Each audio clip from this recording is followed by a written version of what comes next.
తెలంగాణ జాగృతి వ్యవస్థాపకురాలు కల్వకుంట్ల కవిత రాజకీయ పార్టీకి తెలంగాణ రక్షణ సేన టీఆర్ఎస్ పేరును ఎన్నికల సంఘం ప్రాథమికంగా ఖరారు చేసింది.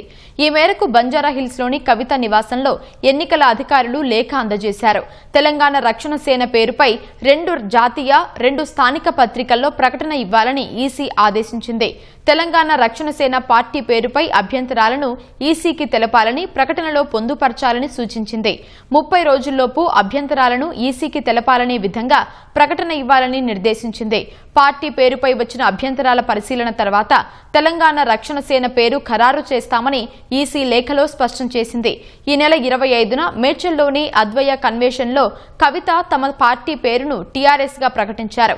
అంతకుముందే తెలంగాణ ప్రజా జాగృతి, తెలంగాణ జాగృతి, తెలంగాణ రక్షణ సేన, తెలంగాణ రాష్ట్ర జాగృతి, తెలంగాణ ప్రజాశక్తి పేర్లతో ఆమె ఈసీకి దరఖాస్తు చేసుకున్నారు. వాటిలో 3వ పేరును ఈసీ ప్రాథమికంగా ఖరారు చేసింది.